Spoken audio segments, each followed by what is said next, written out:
Tertúlia. Meu boa tarde a todos. Hoje é dia 13 de setembro de 2016. É uma terça-feira. Nosso verbete é de número 3.875. Ele tem 5 páginas, 47 logias e 11 máximos. E o tema de hoje a ser debatido é dinâmica grupal pró-pacificárium, da especialidade experimentologia. E esse verbete foi redigido pelo professor Félix Ong, que é graduado em Energia Elétrica, mestre em Engenharia de Telecomunicações, brasileiro, natural do Rio de Janeiro, RJ, voluntário da Conscienciologia desde 2001, docente em Conscienciologia desde 2001 também, tenepsista desde julho de 94 e EPICOM desde agosto de 2009. A dinâmica grupal pró-pacificárium é a atividade coletiva voltada à formação de campo energético, caracterizado pelo holopensene da paz, capaz de estimular recins, gerar extrapolações neoverponológicas e vivências de autopacificação avançada pelos participantes, consciens e consciexes. E aqui na pensenologia, o holopensene pessoal da autopacificação, o holopensene grupal da interpacificação, o materpensene do aprendizado por meio da paz assistencial, a pensenidade antibelicista, a pensenidade do amparo técnico da pacifismologia, o pensene da gratidão pela oportunidade. E aqui na fatologia, a dinâmica interassistencial da paz. A organização física do grupo predispondo à assistencialidade. O acolhimento ao aluno foco do experimento, receptor da assistência no centro da dinâmica. A responsabilidade de todos na construção de campo pacificador interassistencial. A autoavaliação da melhor forma de assistir durante os acoplamentos realizados na dinâmica. As metas pessoais e grupais pró-pacifismo. O sentimento de gratidão pela oportunidade de participar do movimento pró-paz planetário. Agora aqui na parafatologia, a superação de trauma de retrovidas. O campo homeostático da paz resultante das energias conscienciais de todos os participantes intra- e extrafísicos da dinâmica. O campo energético centrífugo, envolvendo consciens e consciexes no momento assistencial. Assistência ostensivas com os BES, a parapercepção de mudança de padrão do campo energético a cada troca de aluno-foco assistido.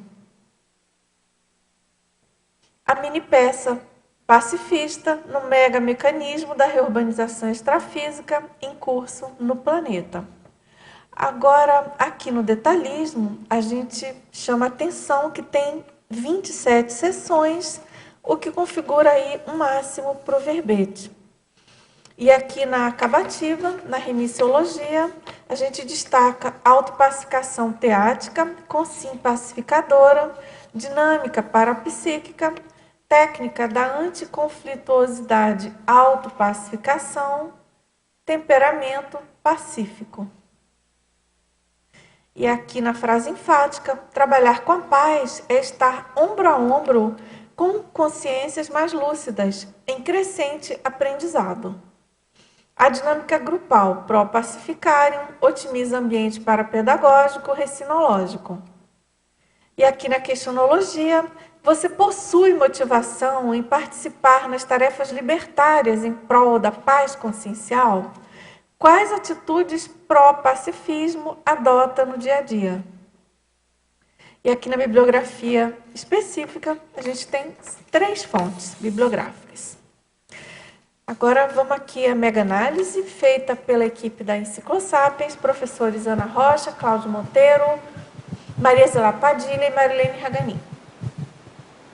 Paz, gentileza, atividade, desassédio, diplomacia, psicossoma, autocontrole, antibelicismo, homeostasia, parapsiquismo, ressignificação, parapedagogia, paradireitologia, assistencialidade, experimentologia, ortopensenologia, intercompreensão, imperturbabilidade, anticonflituosidade, autodiscernimentologia. Agora, a gente, antes de entrar aqui nas perguntas, né? Tudo bem, professor Félix? A gente queria ouvir você sobre a motivação, né? A gente sabe que você é o EPICON, não é isso? Da dinâmica, epicentro aí, líder aí nesse trabalho, né? No campus de Saquarema. Mas a gente, de todo modo, gostaria de ouvir de você, assim, os bastidores possíveis de serem contados, okay. Alguma motivação especial para a escrita desse verbete? Tá, boa tarde a todos. É um prazer estar aqui, mostrando um pouco do nosso trabalho. Esse trabalho, ele é pontinha do iceberg de uma coisa que começou lá nos idos de 2007, quando o professor Valdo lançou o Pacíficos, né? Homo Sapiens Pacíficos. E, na ocasião, os professores do IPC estavam fazendo uma qualificação docente aqui em Foz, e o professor Valdo chamou alguns professores do Rio de Janeiro e disseram assim, olha, eu quero que vocês construam um laboratório da paz lá em Saquarema. Foi uma encomenda específica do professor Valdo. E todo mundo ficou assim, um olhando para a cara do outro, ninguém sabia do que se tratava, e eu disse, tá bom, então vamos ver, né, o que a gente pode fazer. Então, o embrião aconteceu naquela ocasião. E de lá para cá, a gente fez dinâmicas, a gente estudou, debateu, fizemos o primeiro encontro da paz, depois o segundo encontro da paz, tudo no intuito de entender um pouquinho mais do que é a paz. Do ponto de vista pessoal, para mim foi um descortinar de um mundo completamente diferente, principalmente com relação ao meu nível de belicismo, na forma de pensar, na forma de encarar determinados fatos. Assim, aquela história, né? Você se olha assim, pô, sou gente boa, mas na verdade nas pequenas abordagens você vê que tem sempre um cunho bélico, né? E a nossa sociedade, ela está entranhada, está tão entranhada que não se percebe o nível de belicismo, né? Então, foi um longo aprendizado para a gente chegar até nessa dinâmica.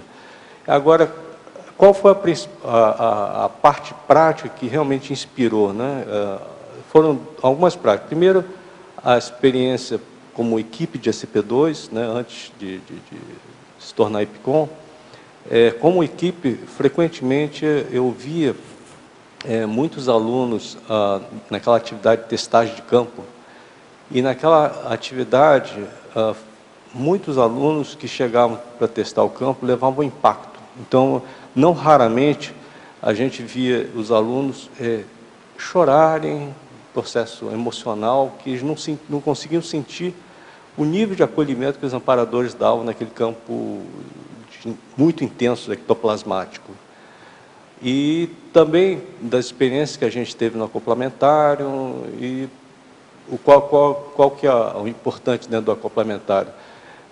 Porque é um campo coletivo, né? Então, na medida que a gente foi juntando as peças, até chegar nisso, a gente viu o seguinte, que o processo, primeiro, é coletivo, não adianta falar em paz no bloco do eu sozinho, é impossível, porque você, sozinho na montanha, você pode ter a maior paz, mas é justamente na interação do dia a dia que você é posto à prova.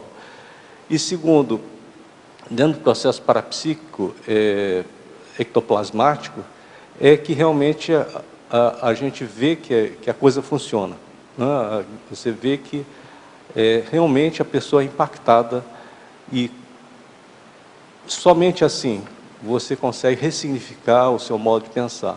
Mas é uma construção do dia a dia, não é fácil. Esse laboratório em si, esses aí são os rudimentos que a gente já fez alguns laboratórios experimentais, né? Principalmente antes do segundo Encontro da Paz, a gente teve um pré-evento, antes a gente teve um piloto, fizemos algumas experiências lá no Rio de Janeiro. Mas a conclusão que a gente chegou é o seguinte, o que está escrito aí são assim, realmente os rudimentos para a gente começar a experimentar, para começar a entender. Então, a distância, basta, raciocínio é muito simples para quem for ler, existe uma distância colossal entre nós e o serenão, tá certo?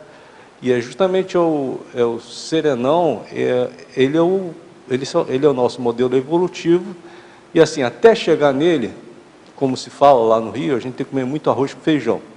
E como é que a gente faz isso? É através do laboratório. Nos laboratórios que nós fizemos, cada campo foi assim uma surpresa para a gente. E assim, cada laboratório será diferente na medida que cada professor tiver uma abordagem diferente. É muito difícil, a gente já pode adiantar, assim, para o aluno chegar, o aluno chega de chofre, e você fala para ele, olha só, você tem que assistir aquela pessoa que está lá no centro. Ele não sabe como assistir, né? Ele não sabe. Então, é um aprendizado nosso, né? Então, por exemplo, dentro da nossa comunidade, se fala assim, você tem que fazer TARES. Sim, mas a TARES é fraterna. A TARES não é bélica. Só aí já é um desafio. A questão da impactoterapia fraterna, esse é o desafio, onde é que, desafio, né? Um dos nossos. Onde é que começa, onde é que termina uma abordagem agressiva, sadia e se torna bélica, né? Então a coisa não é fácil, nós estamos aprendendo. Frequentemente nós perdemos a mão, né? Não, tem que esclarecer, aí você acaba impactando a pessoa, deixando a pessoa num constrangimento. Então, e volta e meia a gente vê isso. Então, é um aprendizado realmente. Eu até ouso dizer que é um aprendizado não só nosso, mas também dos amparadores, até certo ponto, porque para eles tudo isso é muito novo, né? Esse é um laboratório, acredito que seja, tudo indica que há séculos que os amparadores gostariam de ter algo semelhante, né? Para a gente começar a praticar. Repito mais uma vez, é para a gente aprender, todos nós aprendermos, né? Não tem nada pronto, é para a gente entender um pouquinho mais, porque cada pessoa é completamente diferente. E ele se torna mais difícil na medida que é coletivo, né? São várias pessoas assistindo, mas qual é o nosso aferidor, né, nessa história?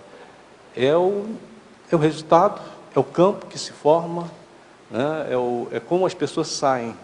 Então, é um aprendizado nosso, né? Claro. Agora, você podia falar um pouco mais do laboratório em si, Pacificarium? Tá, pois não. Então, o que acontece? Esse laboratório, ele foi proposto em fins de 2013, se não me engano. É isso. Em fins de 2013, a gente fez essa proposta. Eu fiz uma proposta até para os voluntários lá do Rio de Janeiro, e lá no Rio de Janeiro foi feito então um movimento coletivo, do qual eu acho que me orgulho, né? Porque foi um movimento muito interessante, que as pessoas se juntaram e disseram, tá bom, então vamos construir. Nós topamos essa parada. E aí foram formadas várias equipes, né?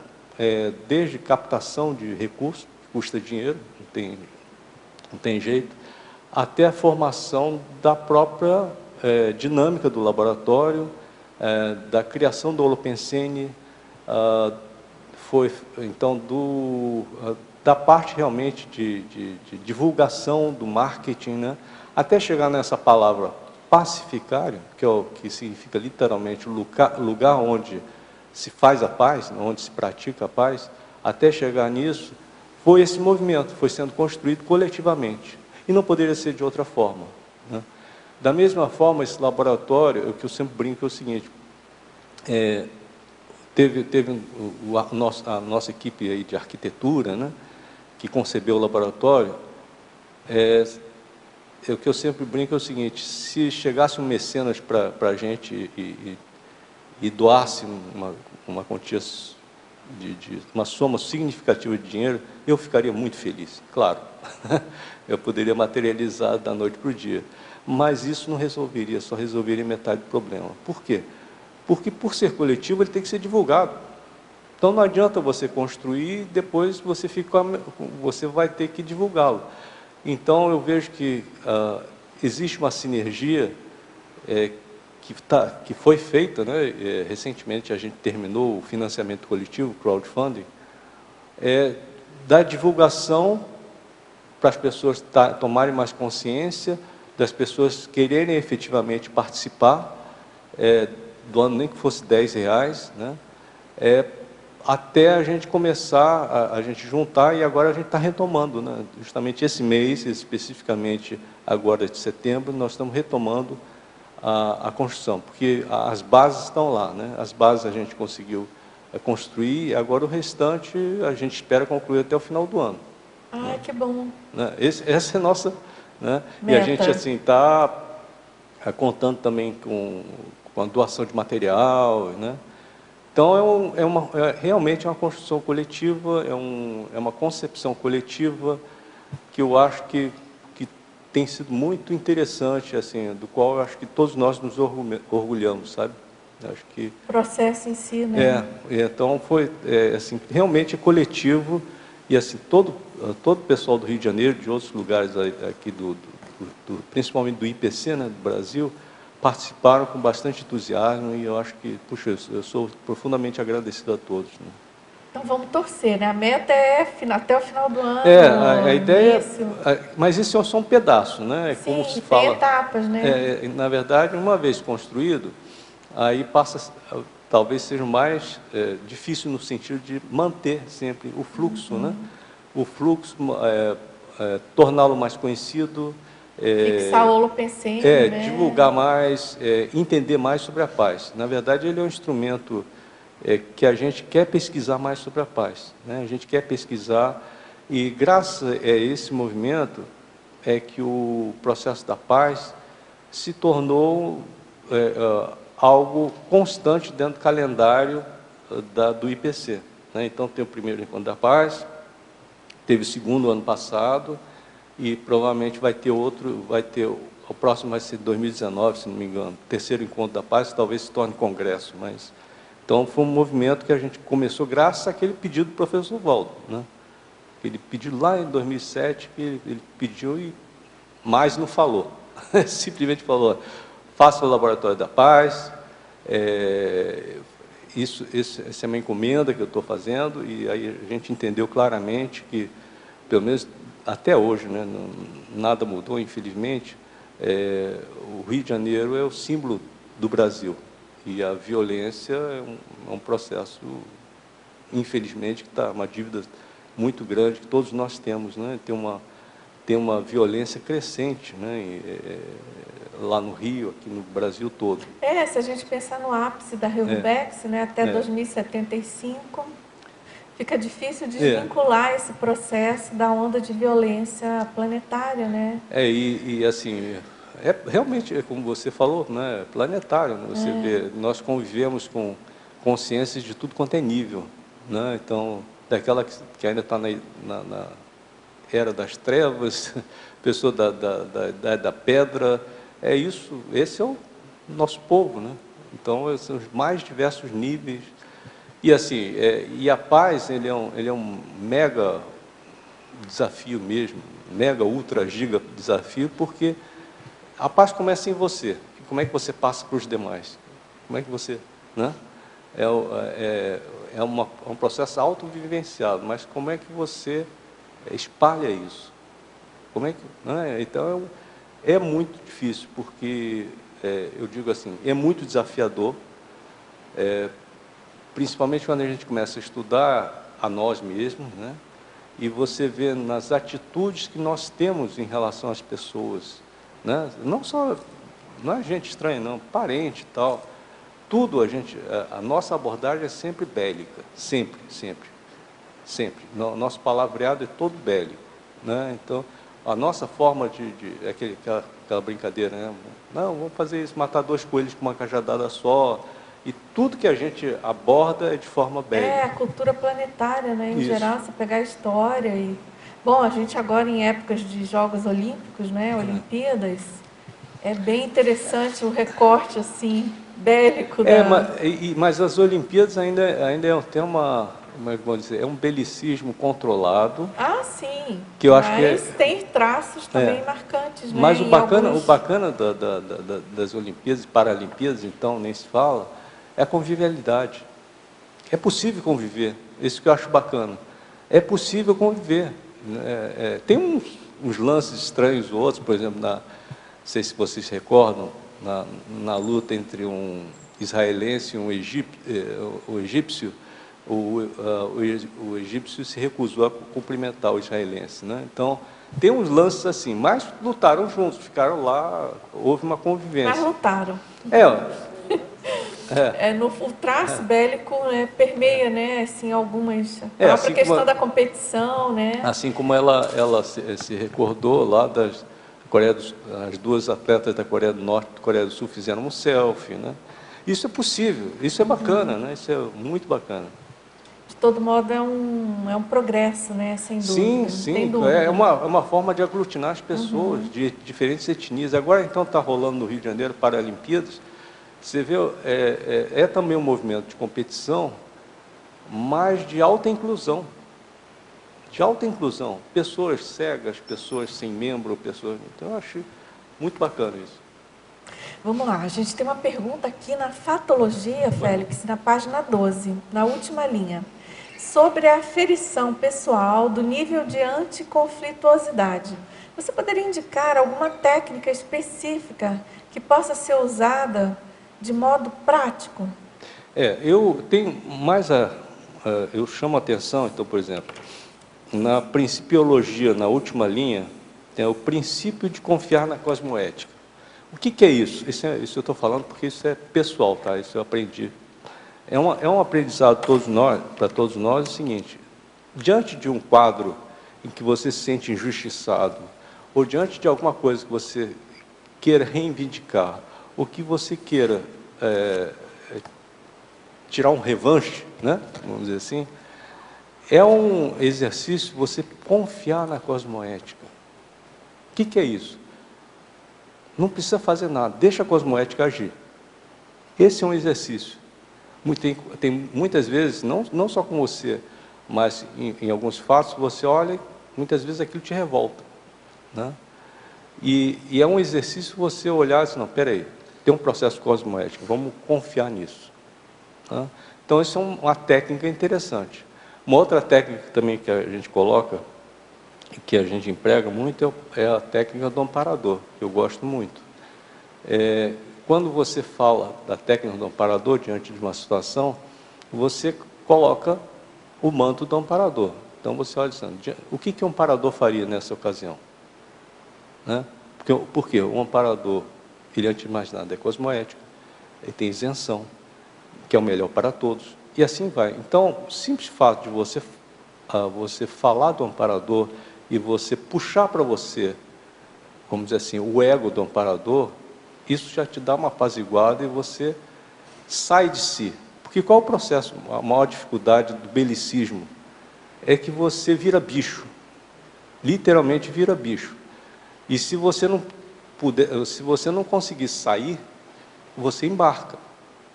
É o sangue quente, é o sangue que ferve, você quer chupar o olho do outro, você quer, sabe?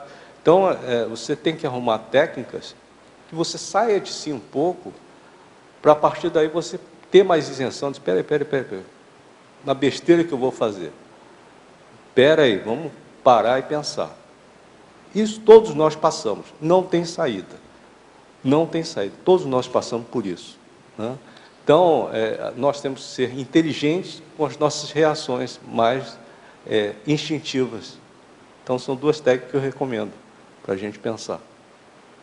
Porque, claro, como tudo, tem uma gradação, né, Félix? Tem pessoas bem menos agressivas, bem mais pacificadas, né?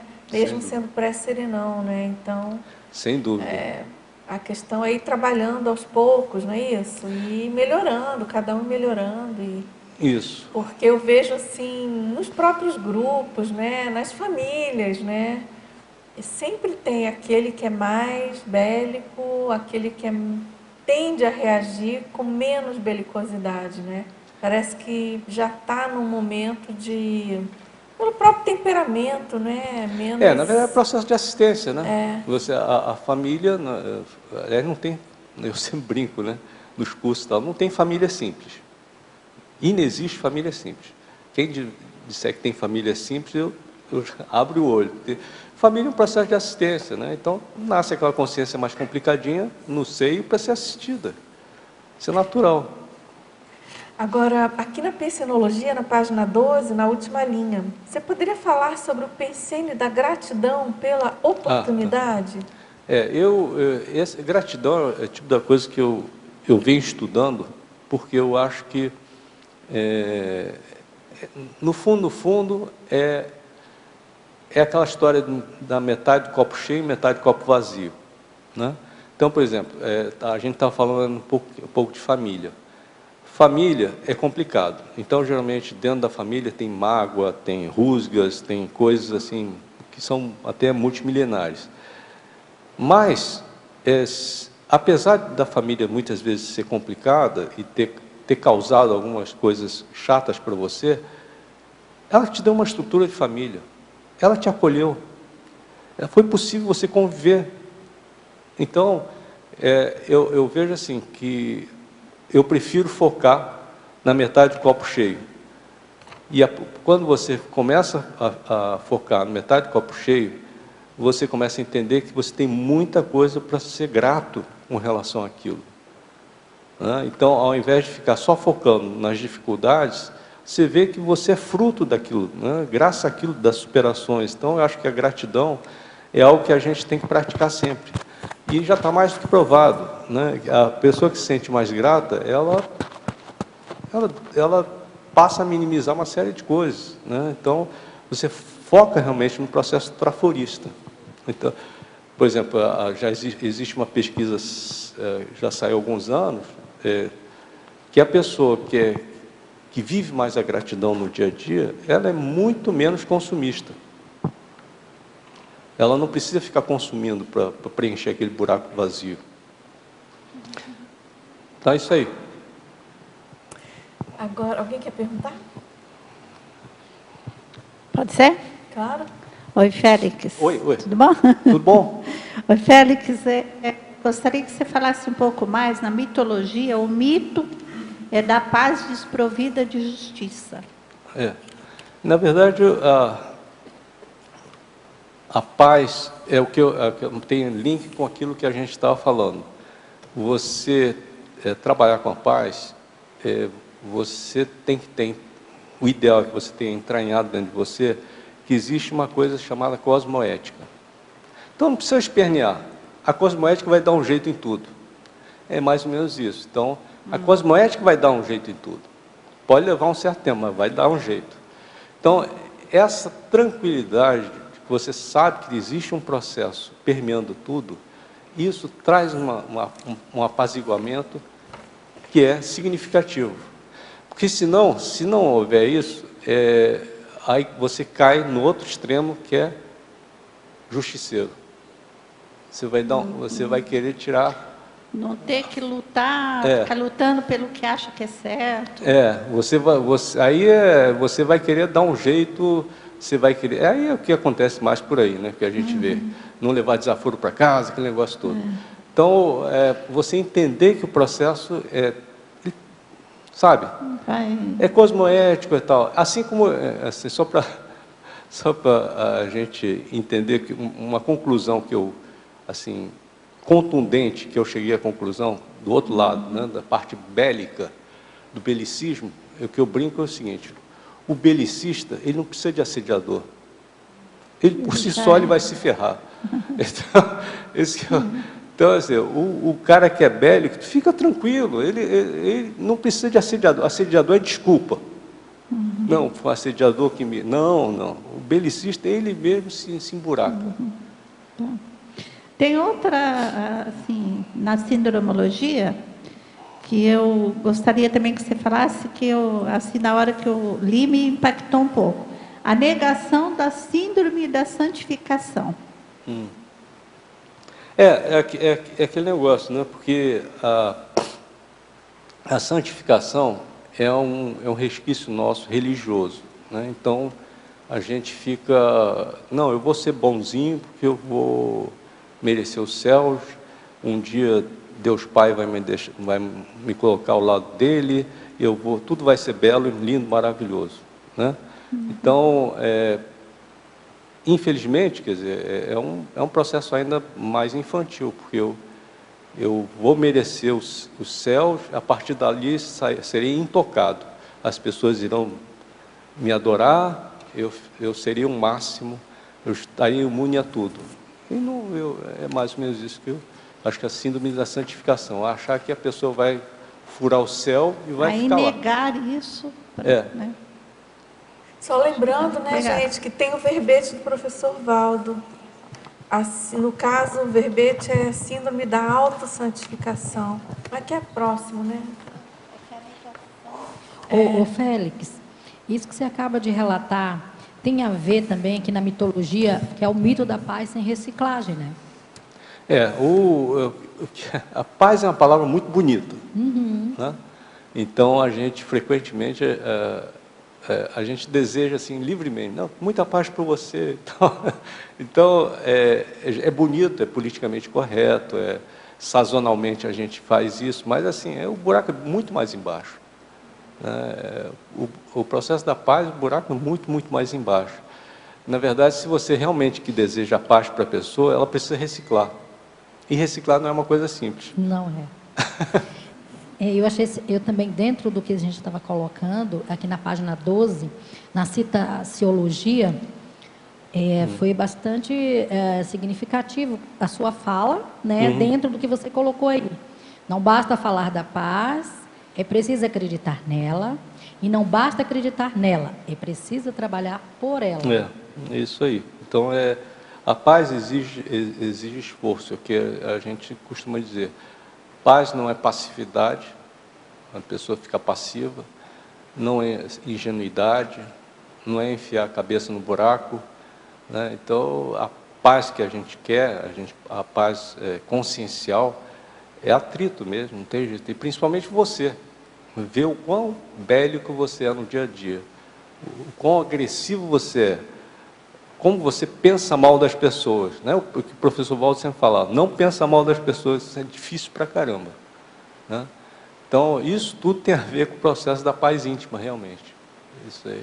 E da cosmoética que você fala, né? Então, é um aprendizado, não é fácil, não.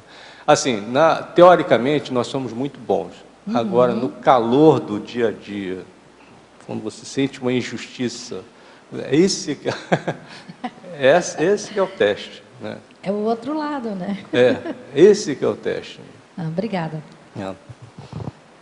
Oi, Félix, bom? Queria te perguntar um pouquinho.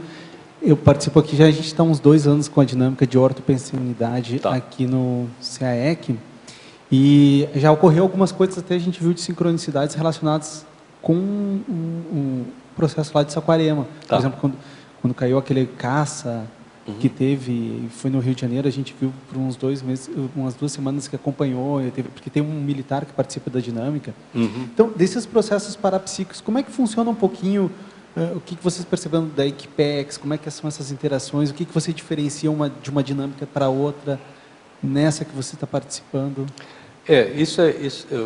Gabriel, a gente está, como eu falei assim como na dinâmica que você participa, é um aprendizado crescente. A gente fez, em Saquarema, fizemos 3 experimentos antes de efetivamente botar na praça. Isso assim. Depois a gente fez um piloto. O piloto foi, o que era o piloto? O piloto foi, no ano passado, a gente convidou pessoas, e vieram pessoas que realmente eram zeradas em Conscienciologia. Zeradas, nunca tinham escutado falar em Conscienciologia. E depois fizemos pré-evento. Os campos foram punk, né? Não foram fáceis, não foram nada simples. E assim, por quê? Porque a maior dificuldade que eu vi, porque a proposta da dinâmica é, você que é aluno, assiste aquela pessoa que está lá no centro. É difícil pra caramba. Porque a pessoa começa a falar das coisas mais loucas, mais deslocadas. Ele está crente, está assistindo. Eu estou vendo um assassinato. Você, em pleno campo, a pessoa nunca... Né? Eu estou vendo, não sei o quê, falar as coisas mais escabrosas, em pleno campo. Então não é simples, entendeu? O conceito de assistência que nós entendemos da Conscienciologia, ele é muito sofisticado, né? Tem que comer muito arroz com feijão para você assistir de forma adequada para a pessoa. Então, mas ao mesmo tempo, você quer assistir quem? Só conscienciólogo? Não, quem mais precisa entender de paz? É o cara lá fora que sofreu violência. E justamente quando ele adentra no campo, ele é envolvido, mas ele não sabe assistir. Então, entendeu? Agora, a equipe extrafísica é flagrante. É flagrante. Você vê pelos resultados que as pessoas saem melhor, mas todo o campo é um experimento. Inclusive, eu, como epicentro, no início, eu pedi para os professores que estavam junto comigo, se vocês lerem, na verdade é um triângulo que se forma, né? E o aluno no meio. Eu pedi para os professores falarem e tal. Depois, a gente chegou a um ponto, o troço estava tão deslocado, eu falei, não, peraí, só eu falo. Eu ficava no tete-a-tete com o aluno, falava o que eu via e tal. Por quê? Porque é muito difícil o aluno, de primeira vez, assistir a pessoa que está lá no centro, né? Quando a gente fala da paz, é isso que eu chamo a atenção, a gente não quer estudar a paz só com gente da Conscienciologia, né? O professor, tanto é que uma das encomendas, uma das orientações do professor Valdo era, se alguém sofre uma violência, vamos resgatar a confiança dela nesse laboratório. Então, você vê que não é simples, né? Então, você vai trazer a pessoa que sofreu uma violência, você vai assistir, a gente vai formar um campo de forma que a pessoa seja assistida, consiga ter uma extrapolação, consiga sentir uma energia diferente e para aí adentrar um pouquinho mais a fundo nela e tentar resgatar todo o processo. Então, é uma atitude, é um desafio que a gente, até hoje, eu não tenho resposta pronta. Agora, vocês recebem pessoas, então, que sofreram recentemente com algum evento de violência, é isso? Essa que é a ideia. Tá, então vocês estariam atendendo, por exemplo, uma população que é comum que sofra de transtorno de estresse pós-traumático. Pode ser. O que vier. Tá, que é bem associado à questão de violência. E aí vocês... Eu fico imaginando como é que é a dinâmica ali do campo, entender um pouquinho. Você tem bastante experiência com outros tipos de campo. O que acontece é o seguinte, a pessoa não é que entre totalmente zerada, é quase que zerada. Tá. Né? Então, antes, ela tem uma aula, assim, as noções básicas do processo da paz consciencial e entra no campo. Como a gente faz no complementário, né? Não, no campo você só vai olhar, você é técnico da janela e tal, aquilo lá. E aí deixa a coisa rolar. Então, cada campo é uma experiência diferente. E assim, do piloto, a gente viu que os resultados foram bastante positivos. No pré-evento que aconteceu também foram bastante positivos. Qual a conclusão que eu tiro? Essa é a base do nosso trabalho, né? Então, a partir daí, a gente vai construindo uma série de abordagens. Assim como, por exemplo, eu dei dentro da complementar agora, né? Acho que foi em maio. O próximo Pacificar vai ser dado pela professora Ana Luísa, como pré-evento em novembro. Então, acho que cada EPICOM vai ser diferente, mas, enfim, essa é a base para a gente trabalhar, para a gente aprender. Isso é totalmente novo, para mim é totalmente novo. A gente tem que criar sinapses novas sobre o processo da paz. Ô Félix, é importante da gente, já que você colocou que o próximo é Ana Luísa, em novembro, é 10 e 11 de novembro. Tá, 10 e 11, isso, perfeito. E aqui aí no auditório CAEC. Isso. Eu vou estar lá só como consciex, né? Não, mas a gente... Então, Félix, parabéns pelo verbete. Então, dentro dessa pergunta do Gabriel,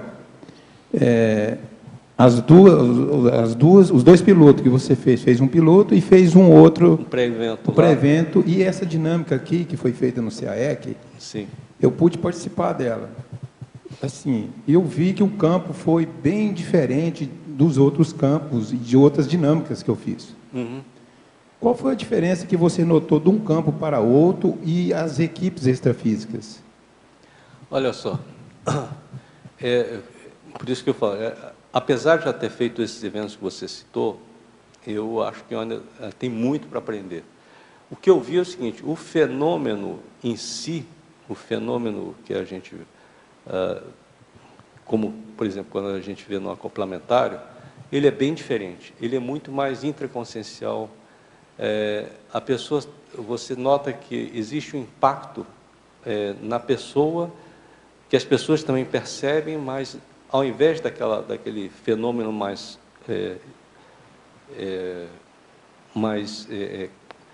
assim, na cara, não, tu viu a consciência assim, assim, assim, não tem tanto, né? É muito mais o processo da pessoa, ela para, ela pensa, ela revê a vida dela, vê, dá uma reperspectivada. Isso foi o que eu vi aqui no acoplamentário. Já no Rio de Janeiro, quando a gente fez o piloto, ele já foi muito mais de sossega-leão nas pessoas. A turma, imagina, a turma, eu não me lembro qual era o percentual, mas era um percentual significativo de pessoas de primeira vez. Nunca tinham escutado falar em Conscienciologia. E aí, o primeiro campo não foi fácil. Mas depois você notou a equipe extrafísica atuando, dando sossega-leão nas pessoas, fazendo as pessoas refletirem mais, fazendo as pessoas mais tranquilas e fazendo com que as pessoas nascesse uma curiosidade. Mas vem cá, o que está acontecendo isso comigo? Eu não sei o que é isso, mas eu estou diferente. Então, é um aprendizado constante, né? O que eu noto, do ponto de vista extrafísico, é uma equipe diferente, não tenho a menor dúvida, bem diferente. Tá. Eu queria fazer uma pergunta aqui, na página 12, na fatologia, na formação do triângulo central com 3 epicentros. Essa é uma dinâmica que ela vai ser feita lá no pacificário, lá dentro. Então, isso surgiu, como é que surgiu? É o que eu falei, quais foram as inspirações? Eu, principalmente no campo de ACP2, que eu, como equipe, eu percebia isso, campo ectoplasmático, quando o aluno se aproxima do EPICOM, ele, muitas vezes, ele é envolvido por aquele campo e ele sofre um choque, né, um choque positivo. No acoplamentário, eu vi o processo da participação dos alunos. Na verdade, o ápice de tudo isso veio numa TENEPS que eu fiz, né, e a TENEPS apareceu a configuração. Então, era essa configuração que era justamente 3 professores. E como é que a gente fez? A gente disse, bom, então é um EPICOM e mais 2 professores. Os 3 professores se fecham no triângulo em torno da pessoa, em torno do aluno, então envolve ele e todos os participantes estão envolvidos nesse campo, todo mundo assistindo aquela pessoa no centro. Os 2 professores, além do IPCOM, a gente colocou como, dentro da grade curricular do IPC, como professores de SCP-1, né? A princípio, de preferência, participando de equipe de SCP-2, essa que é a ideia. O mote principal do Laboratório da Paz é grupalidade. Então, o ideal é a participação coletiva realmente. Que a paz, eu não tenho a menor dúvida, é um processo coletivo. Né? É um processo coletivo. Realmente é no calor da convivência, é no calor das coisas que as coisas aparecem. Teoria a gente já está cheio. Entendeu? Agora é a prática, né? A prática que vai, no dia a dia, que vai começar a rolar. É o que eu falei, isso é o que eu senti na pele no dia a dia. Eu falei, negócio de paz, a gente começou a estudar, aí, mais ou menos aquilo que o professor Valdo falava há 20 anos. Não pensa mal das pessoas. Vai tentar não pensar mal, é difícil para a beça, não é fácil não. Então, a mesma coisa, paz. vai tentar não ser belicista no dia a dia, no trânsito. Eu sei. Tem até um slogan lá no Pacificário, né? A paz começa dentro de cada um de nós, né? Foi bem legal. Então é aprendizado diuturno nosso. Mas vale a pena, por quê? O processo do amparo é muito ostensivo. É diferente. É bem ostensivo. Aí é outra frase do professor Waldman. Quando eu fui conversar com ele, ele falou, anota aí. Quem trabalha com a paz está sempre bem assistido. Né? Então, e é verdade. Então, o negócio é esse. Quem é que não quer ser bem assistido? E você acha assim que o laboratório, que você está em frente aí com esse grupo aí, pode ser uma alavanca para um dos grupos universalistas aqui no mundo, por exemplo? Não, na verdade, a conclusão que eu cheguei é o seguinte, é que, bom, primeiro, esse é um processo do intermissivo, né, das pessoas que se engajaram no intermissivo, e eu ouso dizer até que é um processo de autorrevezamento. Né? Quem entra num processo desse, ele vai no extrafísico, vai fazer parte da Equipex, relacionada à paz, e depois, vida após vida. Porque, gente, paz, o processo da paz é a distância nossa do serenão. Então, quando é que a gente vai ser serenão? Daqui a 1.000, 2.000 vidas? Então, esse é o processo, é você se engajar numa linha dessa e vai, para entender um pouquinho mais vida após a vida. Eu não vejo outra saída. Tá? Ok, Fred, obrigado.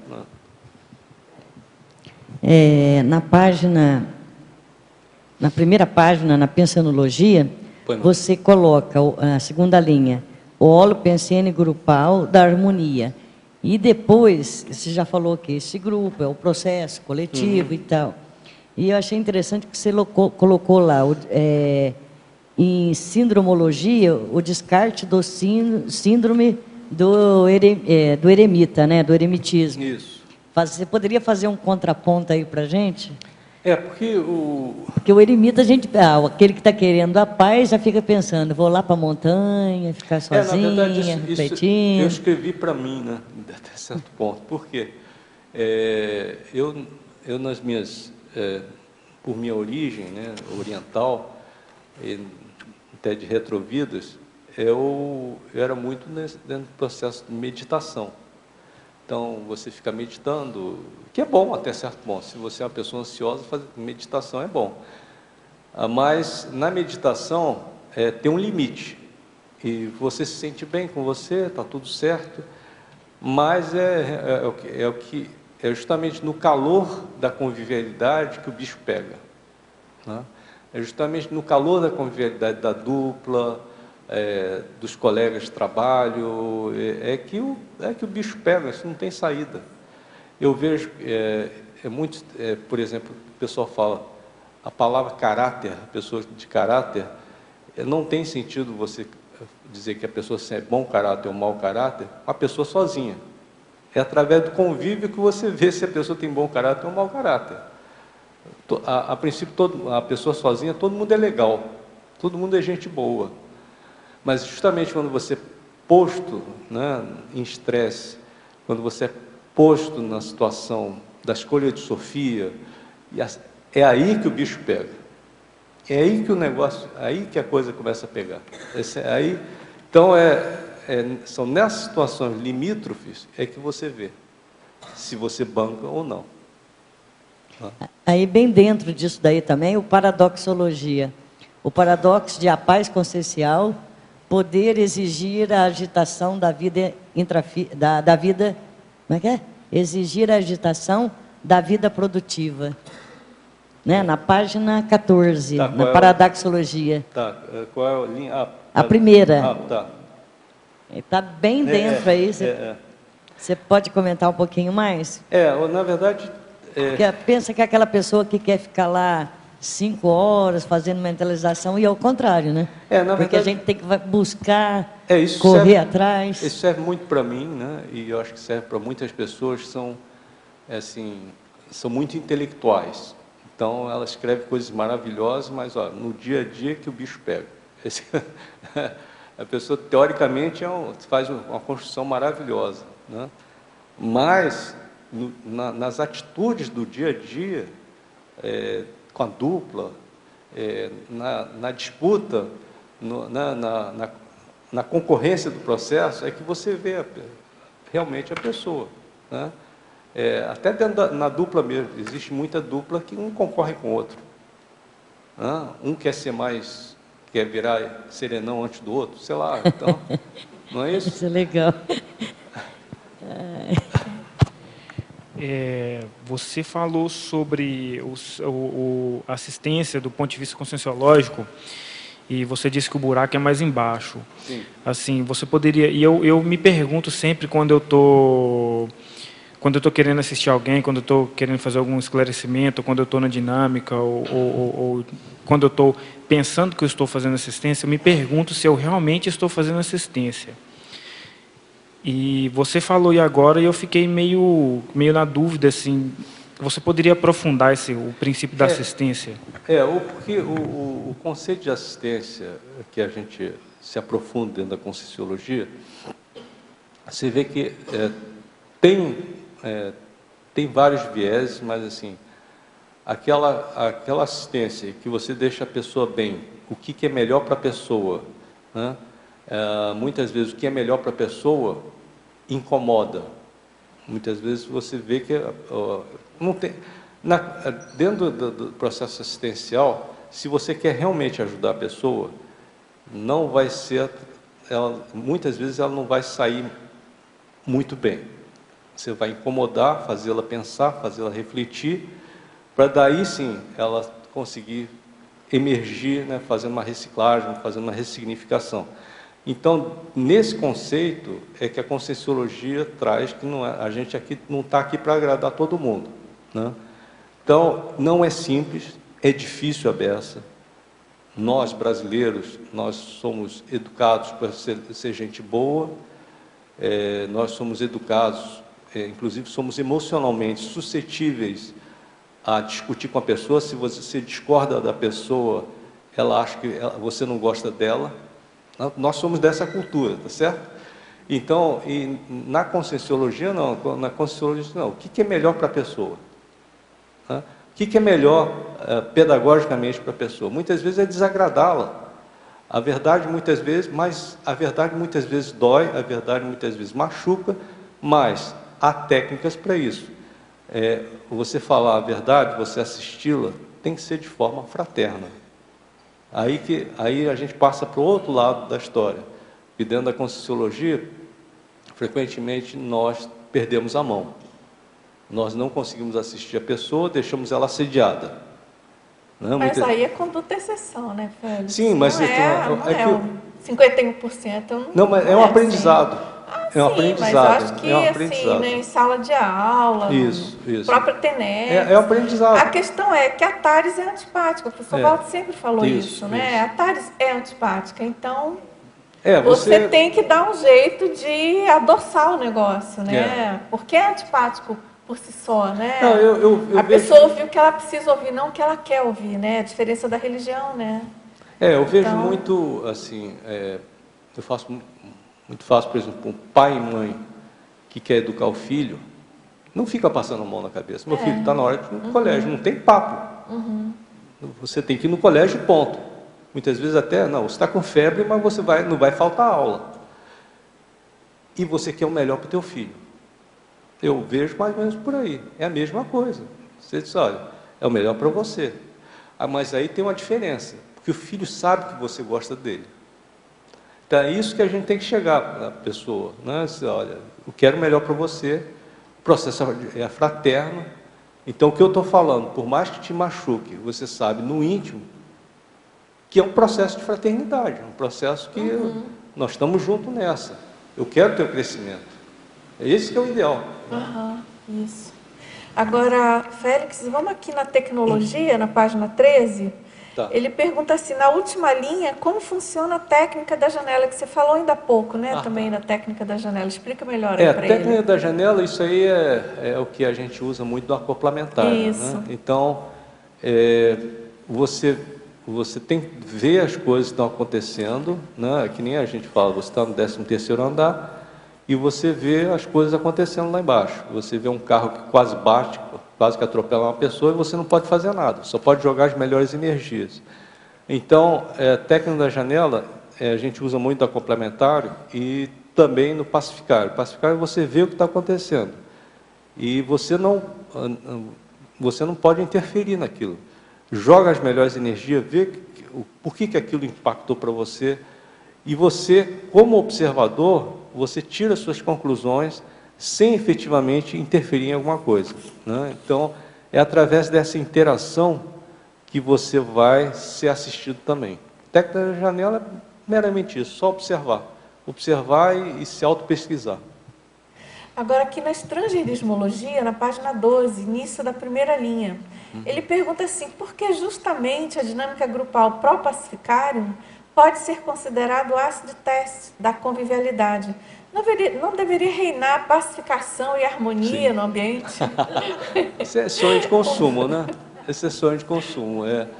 A gente sabe que o buraco é sempre mais baixo. Não convive que o bicho pega. Então, eu vejo assim muito claramente, por exemplo, você no extrafísico, né? Sendo extrafísico, o evoluciólogo lá fala, não, você vai conviver com essa pessoa difícil, fulana vai ser sua mãe, que é uma pessoa muito difícil. Aí você, pô, legal, tá tudo certo, eu vou amparar todo mundo. Aí você ressoma e não é nada disso. A acid test é isso. Você ressomou naquela família complicadinha e não é nada daquilo que você estava lá no extrafísico idealizando. Né? Então é a mesma coisa. Né? Agora, Félix, eu penso também que, não sei o que você pensa sobre isso, mas é que essa coisa do ácido teste, principalmente assim num grupo aí de dinâmica parapsíquica e tudo, é que eu acho que tem um fator assim que é muito sério, que é a questão da convivialidade interdimensional. Sim. Então, quando a gente fala em conscienciologia, né, a gente está falando em coerência, em Sim. se colocar à prova para as consciências que precisam ser assistidas, enfim. E é como se a gente, enfim, a gente tateando, né, ali meio no escuro, sem saber direito quem que está presente extrafisicamente, aprendendo a lidar com isso, né, buscando aí, trabalhando com a questão da lucidez, né, interdimensional. E numa situação dessas, eu imagino que com esse tema, paz, esse pacote aí de consciências aí para assistência e como, vamos dizer assim, para espectadoras, né, e para participantes, deve ser aí uma coisa power também em relação a isso, né, ao tema. E por si só isso já deve aguçar um atrito aí das consciências presentes, não é? Porque, né, a gente vamos colocar na condição de uma consciência testando a gente, né? Poxa, mas você está falando aí de paz, de dinâmica de paz e como é que é? Vamos lá. E aí entra a famosa pressão extrafísica, você né? pegou num ponto que é justamente assim, realmente a nossa coerência, né? A nossa coerência no dia a dia. Assim, eu acho que quem vai dar esse curso, né? Nós que vamos dar esse curso, isso é para todos nós, não é para mim, né? Só coletivo. É um grande teste, né? Realmente é um grande teste, porque primeiro você como docente, como professor, para ter mais rapport, né, mais conexão com os amparadores, você tem que estar minimamente coerente com as ideias. Né? Você não vai, ninguém aqui é ingênuo achar que o amparo vai fazer tudo. Então é difícil também nesse sentido. Você está correta. Você tem que angariar a confiança dos amparadores sendo mais coerente no seu dia a dia, sendo mais coerente, sendo mais autêntica com relação a essas ideias. Então, realmente, é um acid test para a gente. Para a gente. né? Eu penso. Não é simples, não. Mas, por outro lado, que eu acho bacana, é que, na medida que você vai adentrando e você vai vendo os resultados, vai crescendo a confiança, né? E esse crescendo da confiança é que traz para você a capacidade de você dizer, não, eu não sei o que vou enfrentar, mas eu vou conseguir, vai dar certo. Eu não sei o que vai rolar. Então, isso que eu acho que é bacana, sabe? Porque, e um dia a gente vai chegar, algum dia a gente vai chegar a ter o parapsiquismo do professor Valdo, mas dentro do nosso parapsiquismo, eu acho que a gente, na medida que a gente for adentrando, a gente vai construir isso. Não sei o que vai rolar, mas, conta comigo. Eu acho que isso que é bacana. Dentro ainda desse assunto de acid test, eu fico pensando aqui, Félix, a questão da convivialidade, seja ela intrafísica ou extrafísica, né? Até que ponto a gente vai conseguir estar mesmo equilibrado, homeostático na pacificação e qual a relação disso com a desperticidade, né? Você vê, você tem às vezes uma pessoa muito bélica que está o tempo todo te agredindo, você tem que ter a habilidade emocional para lidar com aquilo, tem a pressão das consciências, tem a sua tara parapsíquica, e o povo pega onde dói, né? No calo, né? O povo vai no acid teste do dia a dia da convivialidade, eles vão espicaçar ali no trafar que conhece bem. Então, qual a relação assim da pacificação mesmo com a desperticidade? O que você acha? O que eu acho, por isso que eu acho assim, por que a gente fala dentro da Conscienciologia do processo da docência, né? Por que é importante? É porque é um compromisso seu com os amparadores e assim, quando você se propõe a entrar, você não precisa ser necessariamente pacificário, mas assim, em qualquer atividade docente mais séria, você se comprometeu. Então você, estou comprometido, então eu tenho que honrar as minhas calças, né, vamos dizer assim. Então, eu vou buscar ser o mais coerente possível. Então, na verdade, é você colocando uma meta que você tem que cumprir, né? Então, é a mesma coisa. Então, você está dentro do movimento que é grupal, no qual você se comprometeu, e isso vai te nortear. É isso que eu vejo. Quer dizer, o que eu costumo falar assim, resumindo tudo isso, quando você entra num movimento desse, você não pode mais pensar por você. Você começa a pensar coletivamente. Então, você começa a pensar, você sabe que se você escorregar, contigo vai um bando de gente. É por isso que a responsabilidade aumenta, e muitas vezes aumenta exponencialmente. Por isso que eu vejo, não é simples, tá? Não é simples porque você tem que abrir mão de você. Mas pensando assim, que eu vejo é que aí você começa a entender, aí você pode falar da desperticidade, que eu acho que até a consequência de tudo.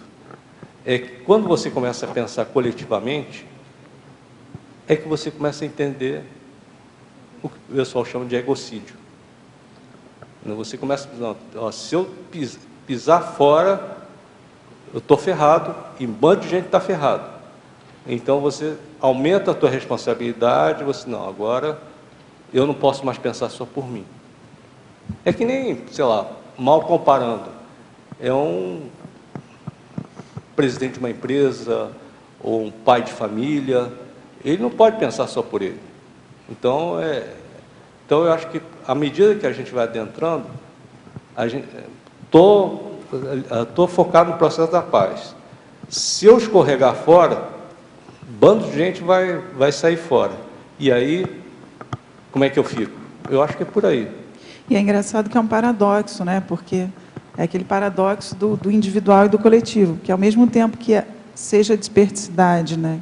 Essa homeostase maior ou a pacificação íntima, ela é uma responsabilidade minha, né? Só minha, independente do contexto que eu estou, do grupo, das companhias intra-extrafísicas, mas, ao mesmo tempo, o que eu faço intimamente no meu micro-universo consciencial, eu estou pensando no outro, não é? Isso aí. Então fica esse paradoxo, né? Para dentro e para fora. Assim. É isso mesmo. Então, todos nós somos líderes em algum ponto e isso vai sendo um crescendo, né? Cada vez mais não crescendo. Cada vez mais a gente vai estar ligado a outras consciências que confiam na gente, né? E aí você para e pensa, não tem outro jeito, é seguir em frente, não dá para titubear, não. Então, acho que é por aí mesmo. Félix. Oi. Parabéns pelo verbete, eu acho que sempre o tema joga energia no pacificário e tudo mais. Uhum. Eu queria ver sua visão no seguinte sentido. Como é que a gente mantém a pacificação durante as crises existenciais, durante os conflitos que a gente está vivendo? Isso não é fácil, né? Qual é a dica que você dá aí para a gente? Não, mas é mais ou menos o que eu acabei de falar, né, para a Patrícia. Todas as vezes que eu começo a titubear, aí eu me abro nesse sentido, eu penso assim, peraí, eu não tenho mais o direito. Pode parecer dramático, mas é fato. Eu não tenho mais o direito de certas imaturidades. Eu tenho que seguir em frente. Tem muita gente, tem muitas consciências e consciex que jogaram energia nisso. Então, eu não posso recuar. É o que a gente fala. Nós que somos do Rio de Janeiro, né? Então, quem é que não gosta de sair, falar bobagem, jogar a conversa fora, fazer... Então, assim, depois de certo ponto, você vê o seguinte, que cada vez mais ser mais difícil, por causa das consequências e do que você representa, né? Assim, eu não quero dar conotação de uma coisa muito rígida ou religiosa, mas é fato, na medida que você vai adentrando, você se torna vitrine, cada vez mais vitrine. E quando mais você entende o significado disso, você tem que pensar coletivamente.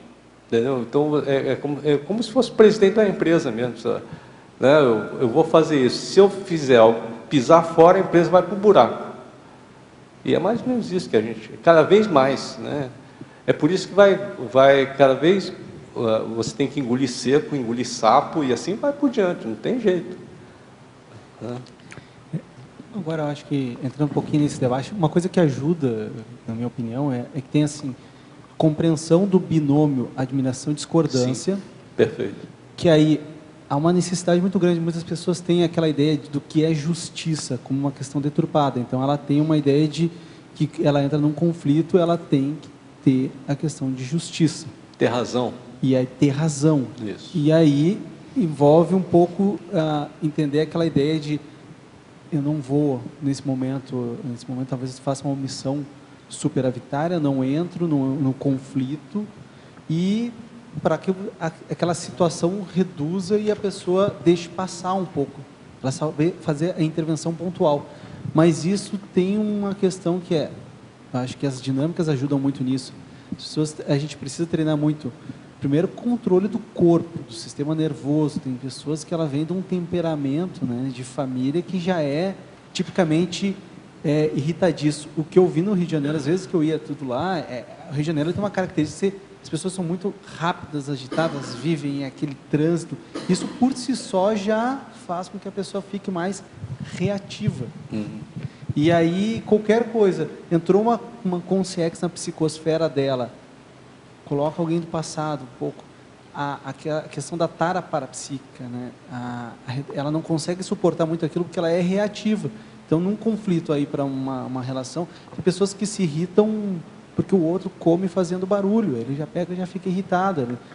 E isso já é um indício de belicismo. Então, acho que envolve as técnicas mesmo de reduzir, andar mais em slow motion, tudo mais devagar, associada a não entrar com a ideia de ter razão e justiça sobre tudo, né? O Rio de Janeiro tem uma grande vantagem, né? Porque eu acho que ele pelo menos a cidade mais cosmopolita, né? Assim, isso ajuda, né? Naturalmente você convive com pessoas de tudo quanto todos os matizes, então isso já é uma grande vantagem. Mas, por outro lado, o carioca ele é muito laissez-faire, né? Ele é muito... Não, todo mundo é gente boa e vai... tem vantagem, tem desvantagem, mas, a princípio, tem muita mazela, né? Muita mazela. Mas, por outro lado, o carioca ele é mais aberto, mas não vai muito a fundo. Exatamente. Não é isso? E o relacionamento mais a fundo, assim, mais próximo é que é o que dificulta, porque as pessoas, naquele contato, ela tem que estar...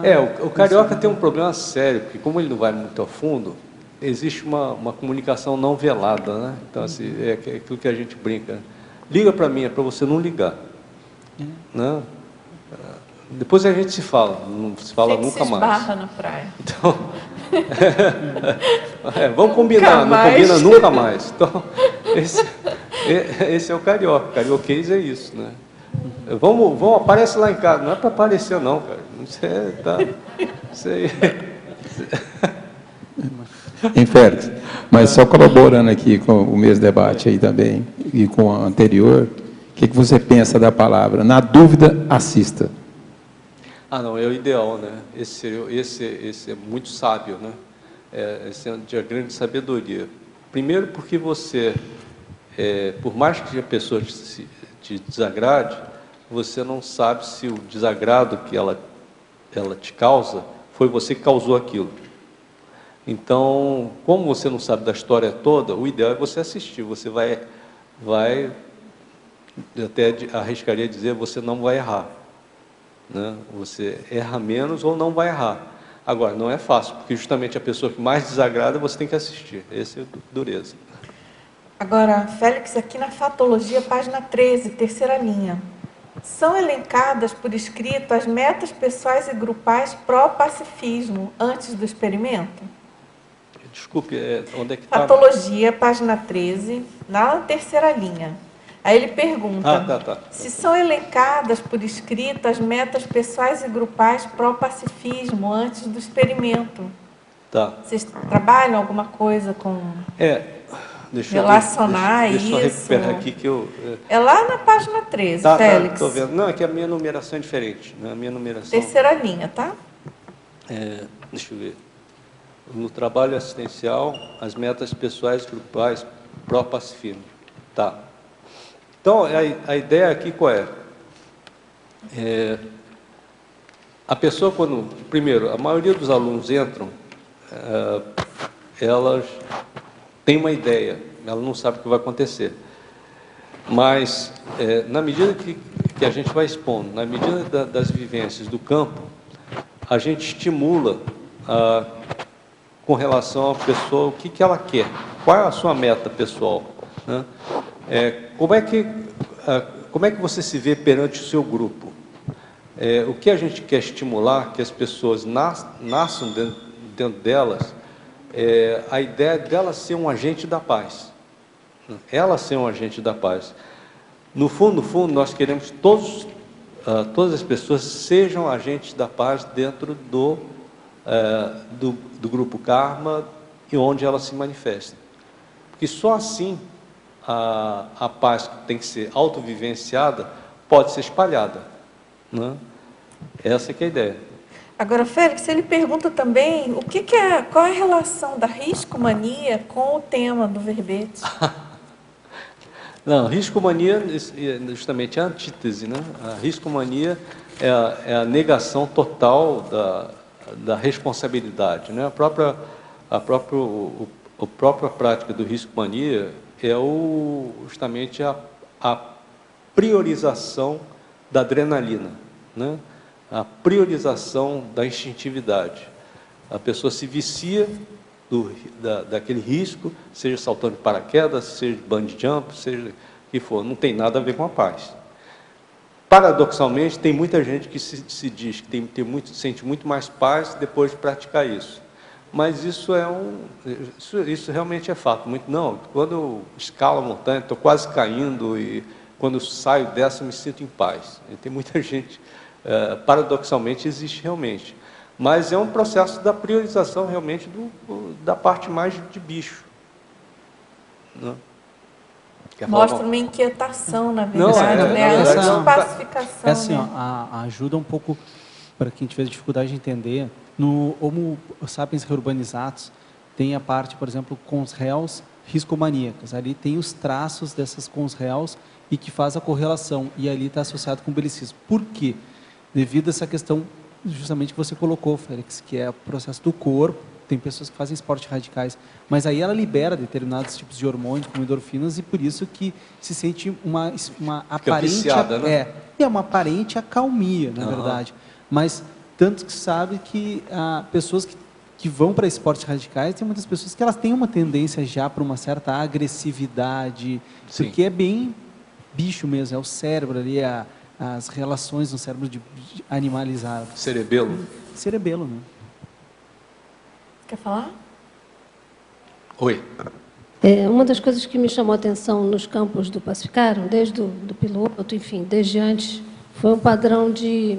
A gente tenta definir até, porque às vezes a gente não tem muita palavra, mas acho que um padrão de acolhimento incondicional, sem apriorismos e sem preconceito. Quer dizer, às vezes a gente até conhece a pessoa que está ali, mas naquele momento vem uma aceitação incondicional, você sabe o que ela é, mas aquilo não tem nenhum juízo de valor. E é uma extrapolação, porque no dia a dia você não consegue ver a pessoa daquela forma.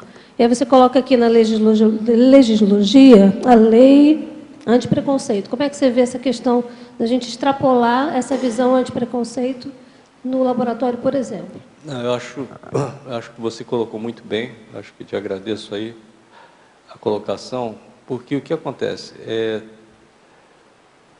isso aí é da psicologia até, né? A gente fala o seguinte, talvez o maior problema da humanidade, da para-humanidade até, se chama afetividade, né? Então, é o afeto deslocado, que é a síndrome da ectopia afetiva. E justamente a falta da afetividade, ela sai deslocada e as pessoas fazem as maiores loucuras. Quando a gente fala de paz, e você colocou muito bem, que o processo da aceitação, essa aceitação é uma coisa ultra necessária. É o caso, por exemplo, da nossa mãe, né?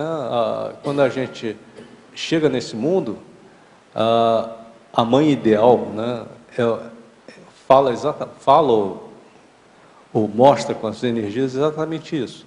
Eu não sei quem você é, mas eu te aceito e te acolho. Esse é o máximo, né? Esse é o máximo. Eu acho que acho que se toda a consciência recebesse esse acolhimento de, olha, eu não sei quem você é, mas eu te acolho e eu te amo, é o máximo, né? E esse campo, com essa conotação, que eu acho que a maioria das consciências precisam.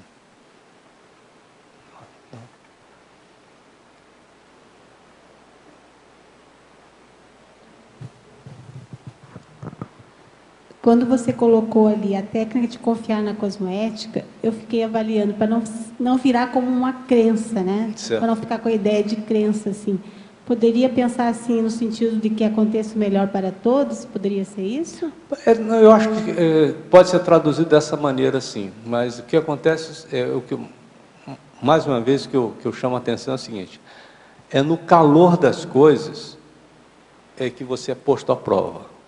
Então, quando diante de uma injustiça, diante de alguma coisa que te aconteça, do qual você está coberto de razão, mas não te reconhece, por exemplo, chega um ponto que você diz, não, espera aí, já fiz o que eu podia, agora deixa a cosmoética agir. Isso não é simples. Isso não é simples. É porque tem pessoas que às vezes nem sabem o que é cosmoética, né? Então como que vai ser... Mas aí está a raiz da interprisão. Esse que é o problema. A pessoa quer dar um jeito de qualquer maneira, e aí vai. Entendi. Aí dá um jeito, aí ela cria uma interprisão que vai repercutir daí para frente. Ultrapassa os limites. Né? Porque chega um ponto que a pessoa diz, não, eu vou abrir mão, fui vítima dessa história, deixa a coisa agir agora, eu não sei, eu tentei, né? Certo. E outra questão, só para tirar dúvida, eu queria que fosse possível diferenciar a questão do passivismo e a serenidade. Eu tenho um pouco de de dúvida assim, a respeito disso. Eu acho que uma coisa leva na outra, né? Na verdade, a atitude pacifista, essa pacificidade, ela leva naturalmente é tão difícil que leva a serenidade lá na frente, né? Porque você já não... Por exemplo, uma coisa, um desafio para mim, acho que para todos nós, é o processo da expectativa, né? A expectativa que você tem em relação às coisas, a expectativa que você tem em relação às pessoas. Por quê? Porque você... Qual é o que você tem de mais precioso? É a sua energia, é o seu tempo. Então, você investe energia e tempo em alguma coisa, ou numa pessoa, por exemplo. Naturalmente, você cria o quê? Uma expectativa. E aí não corresponde a essa expectativa. E aí? Entendeu? E aí? Então, é sempre um desafio para a gente. É quase que impossível você... Porque senão você não investiria, simplesmente isso. Tá certo? Então, você investe, você cria uma expectativa. E aí aquilo dá errado. Não é nada daquilo que você concebeu. E como é que você fica tranquilo? Então, frustração. A gente está falando de frustração. Então, nós estamos nessa dimensão intrafísica, nós temos que conviver com o processo da frustração. Saber lidar bem com isso. Né? Isso faz parte. Obrigada. Félix, só nesse comentário aí, você está falando, tipo assim, se a pessoa também, ela não chegar a um ponto, ela poder assistir o máximo que ela puder àquela pessoa, der o melhor dela naquela assistência, mas depois deixar a cosmoética agir, para ela não ser convivente mais com aquele processo do erro do outro. Sim, está correto. Agora, nessa de assistir a pessoa, é que está o grande desafio, porque geralmente a gente julga muito os outros. Sim. Né? Então, eu frequentemente me pego julgando. Né? A pessoa tem um traço que eu não gosto. Né? E aí como é que eu lido? É um desafio para a gente. Na teoria, tudo lindo, maravilhoso, mas assim... É que essa colocação do deixar a cosmoética agir, por si só, é bem complexa, né? Sim. Porque já exige, por exemplo, você ter o seu CPC, você já ter aí os seus princípios, né? Porque uma coisa é o fluxo do cosmos, que a gente sabe que é cosmoético. E que a gente sabe que, independentemente da nossa condição, as coisas vão se encaminhar em termos de evolução, não é isso, Félix? Vão se encaminhar segundo o fluxo do cosmos, né? A gente é muito pouco no cosmos e no paracosmos. Agora, na prática, né, no dia a dia, se a gente não tem minimamente conceitos inerentes à cosmoética, não tem o nosso CPC trabalhado e lúcido, né, que sejam 3 itens, mas enfim, a gente não tem essa noção clara do que a gente está chamando ali, considerando que é ou não é cosmoético. Se a gente não tem isso, fica mais difícil, né? A gente se distancia. Uma coisa simples para você abrir mão deixar a cosmoética trabalhar, por exemplo, é abrir mão de ter razão. Sim. Né? Frequentemente a gente quer ter razão. Mas são princípios cosmoéticos por si só. Mas assim, né?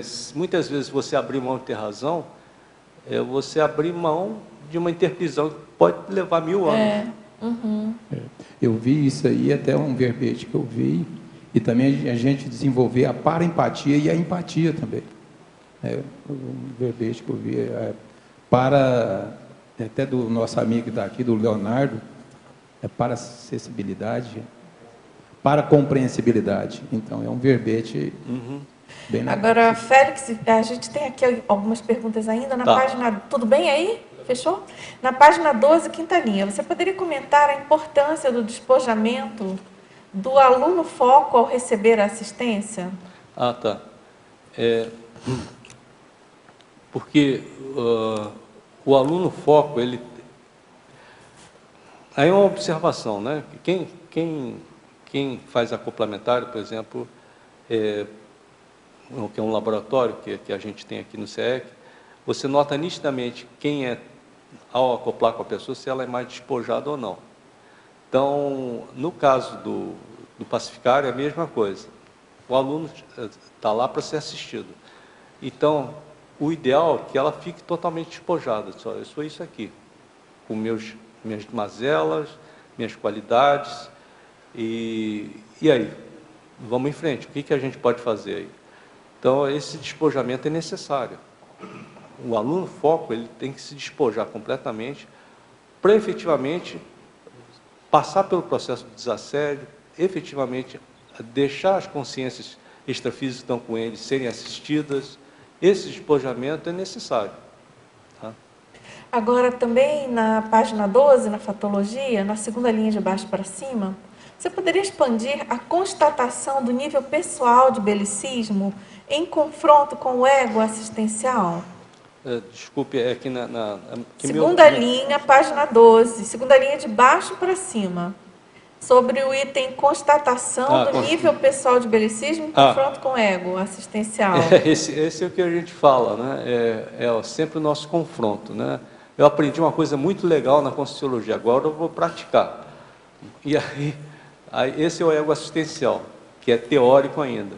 E aí, quando você começa a assistir, você não vai com a cara daquele sujeito, o cara mentiu para você, o cara é safado, não sei o quê, e como é que você vai assistir? É sempre isso aí, é sempre esse confronto. Né? Você já julgou, já rotulou a pessoa, mas tem que assistir. E é esse confronto íntimo de você querer assistir aquela pessoa. Agora, Félix, aqui na parafatologia, aqui na página 13, lá na quinta linha, ela pede para você comentar e, se possível, dar exemplos sobre a dosificação da ectoplasmia do campo realizado pela Equipex, conforme a demanda. Isso aí é o que é a maior prova, né? É a maior prova de que a gente trabalha em equipe. Né? Então, muitas vezes a gente, ao adentrar um outro aluno diferente, o campo muda completamente. Por mais que você coloque 10 casacos, você sente frio saindo pelos ossos. Então, essa dosificação, que é um aprendizado nosso. Como é que é isso? Por que a Equipex colocou aquele campo tão denso, né? E que surtiu determinados efeitos? Então, essa dosificação, até certo ponto, nós, professores, nós somos pau-mandados. Né? Então, essa que é a ideia para a gente ficar mais lúcido em relação a isso. Para a gente aprender mais isso. Como é que os amparadores trabalham? Agora, também aí próximo, na parafatologia, na 7ª linha agora, você poderia expandir sobre a parapercepção de atendimento e resgate de consciências trazidas pela Equipex? Tá. Então, a gente nota claramente, nitidamente, quando o aluno é atendido, o semblante dele muda.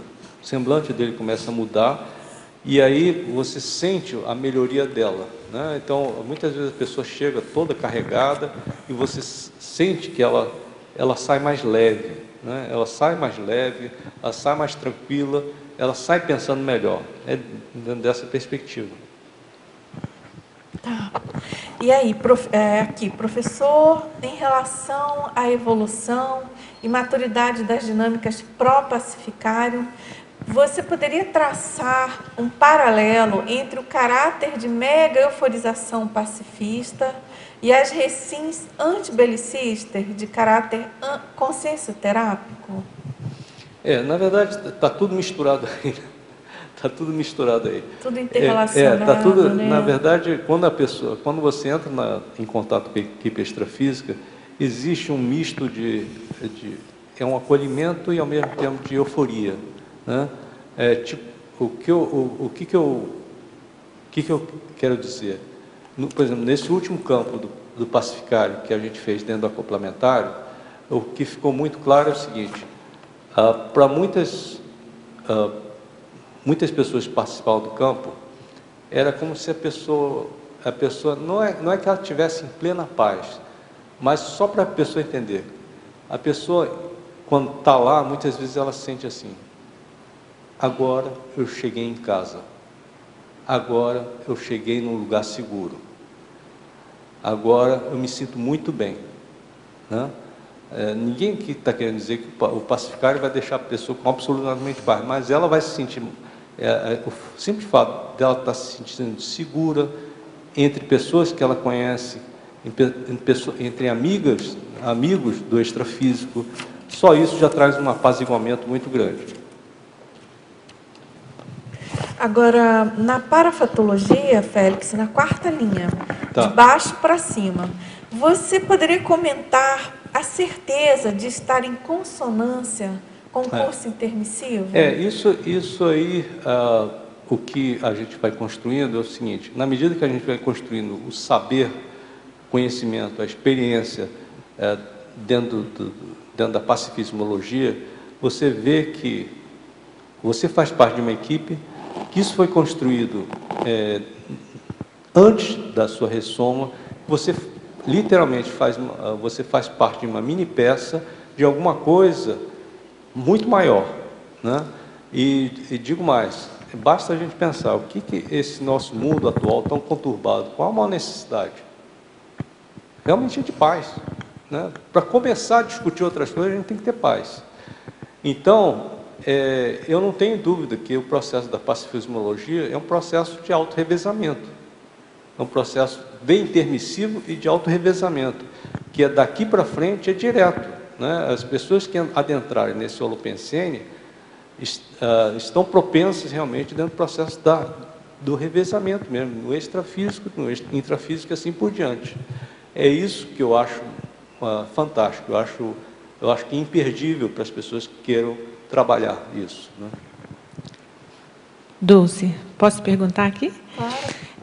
Professor Félix, você falou agora há pouco, quando se depara com algum assistido anticosmoético, e da necessidade de se atuar, né, independente daquela consciência, de como age, de como perseniza. E é aí que vem a minha pergunta: como você faz essa tábula rasa assistencial ao deparar com um assistido, o assistido não apenas no conceito de aluno, né? Porque, enquanto intermissivista, a gente sabe que temos várias recomposições e reconciliações a fazer, e nem sempre é o aluno o seu principal assistido. Às vezes é uma pessoa do grupo que está ali, bem próximo de você. Então, como você faz, que técnica você se utiliza ao saber que aquela pessoa é extremamente anticosmoética e mal intencionada? Por isso que até no início perguntaram, né, e a minha recomendação, o que eu faço, que eu chamo da técnica do amparador, né? Então, eu penso assim: o que o amparador faria? O amparador, ele é cosmoético, ele tem isenção, ele busca o melhor. Então, eu busco colocar a toga do amparador. Então, boto a roupa do amparador e digo: não, agora vamos pensar fora da caixa, vamos ver como é que eu faço. Então, esse é o exercício, essa é uma técnica que eu recomendo, que eu faço para mim, para justamente sair de mim, começar a fazer as coisas de forma mais isentas e assistir de forma mais qualificada. Agora, nessa linha, vou falar aqui do que eu aprendi aqui de convivência, principalmente com o professor Valdo, né? Eu acho que o que eu penso que funciona muito, que eu vi ele fazer com todos nós, né, é a questão da técnica do traforismo, de pegar o trafor da pessoa e se fixar naquilo. Como essa pessoa pode render mais, né? Qual é o ponto que ela tem que ela pode ajudar mais o grupo e pode atrapalhar menos, enfim. Eu acho que é uma saída. Que está em consonância com o amparador. Realmente é uma saída. Que está em consonância com o amparador. Né? Claro. Não, com certeza. Isso é uma ótima saída, a questão do amparador, com certeza. No caso do professor Valdo, ele fazia mais uma coisa. Ele sempre falava assim: eu lanço desafio. Mas aqui, claro. A pessoa tem que, Félix. sabe, que o desafio é que a pessoa cresce. Né? Que essa... não sei, mas eu vejo assim... Considerando essa questão de se colocar, né, na posição do amparador também, claro, porque os amparadores fazem isso, né? eles pensam, ajudam as pessoas pegam o melhor dela para fazer o que dá ali naquele momento evolutivo. E no final das contas é isso que vai ajudar a gente a superar os nossos trafalhos, né? A gente se pegar no que a gente tem de melhor e sair tentando corrigir e acertar. Até o professor Waldo era até muito... Ele era um gozador, né? Então ele falava, não, tem que arrumar desafio, senão o pessoal fica brigando. Tem que arrumar desafio para o pessoal. Você queria perguntar, né? Só terminar, concluir aqui também, dar uma experiência minha, até comigo mesmo, né? E eu fico pensando, até quanto que eu tenho aquilo que eu vejo no outro. Ah, sim, isso é fato. Félix, na realidade, não é uma pergunta, é uma sugestão aqui na Citaciologia, para incluir a citação do Gandhi, não existe um caminho para a paz é o caminho. Sim, isso aí deixa eu só esclarecer, é que essa frase já foi colocada, então eles, entendeu? Só tem... não é que não pode, mas a gente prioriza... já foi colocado em outro verbete. Prioriza expandir, né? Mas bem colocada, realmente. Agora, Félix, aqui, na parafatologia... na paradoxologia, você poderia comentar o paradoxo de a paz consciencial poder exigir a agitação da vida produtiva? Você comentou um pouco aqui antes, né? Pelo seguinte, isso até tem a ver com uma frase do professor Waldo mesmo, né? Até num círculo mental somático que a gente fez sobre a paz, a gente lançou esse desafio. Vem cá, define o que é paz. E o professor Waldo, uma das frases que o professor Waldo falou foi exatamente isso. É uma vida produtiva, eu não me lembro direito, de repente o Leonardo, não sei se vai se lembrar, mas era mais ou menos assim, olha, o que te traz paz realmente? É o resultado de uma vida produtiva, né? De você ter trabalhado, ter sido produtivo dentro do viés assistencial. Seria mais ou menos isso, eu não me lembro exatamente a frase, mas exige produção. Não é só autopesquisa, não é só... exige produção. É você ter produzido uma série de coisas e você diz, ufa, valeu a pena. Essa sensação de realização é a grande sensação de paz. Agora, aqui na polinomiologia... Desculpa, Félix, vamos priorizar aqui. Na parafatologia, na primeira linha, poderia expandir a superação de traumas de retrovidas? Eu entendo que para superarmos algo, devemos conhecer e enfrentar esse algo. O que mais você observa durante essa dinâmica para ajudar nessa compreensão? Na verdade, o bacana que eu acho que nessa dinâmica e na dinâmica grupal é que você começa você cai na real, vamos dizer assim. Você vê que as pessoas são... É aquele velho paradoxo, né? As pessoas são muito parecidas, mas são muito diferentes, né? São muito semelhantes na forma de se comportar, mas são muito diferentes. E na medida que você vai vendo pessoa por pessoa, você vê que as pessoas não são muito diferentes de você. E as reações são muito semelhantes. Então, a superação desses traumas é que você começa a ver, tem pessoas que conseguiram superar, por que eu não consigo superar? E a melhor forma de superação é através da assistência. Por quê? É na assistência que você vai mostrar os seus trafores. É na assistência que você vai efetivamente dar o teu exemplo. Então, é por aí. E também na parafatologia mesmo, Félix, no final da quarta linha, de baixo para cima, você poderia comentar a participação na Equipex pró-pacificário durante a próxima intermissão, ao modo de auto-revezamento grupal? Esse é um raciocínio que a gente faz. É o seguinte, na medida que você trabalha nesse laboratório que a gente está construindo, pesquisa, trabalha, faz assistência e é natural, pelo seu processo de afinização, que você, como consciex, naturalmente você faça parte da equipe extrafísica desse laboratório. Então, aí começa o processo do autorrevezamento. É natural isso. né? Eu acho que é pura consequência de você se dedicar ao processo da pacifismologia na prática mesmo, dentro desse, no caso desse laboratório que a gente está falando. Porque o raciocínio é a questão do comprometimento proéxico e dos frutos que aquilo pode gerar. É ombro a ombro o processo, vai adentrando na pesquisa e eu acho que é natural o processo. Você vai querer fazer parte.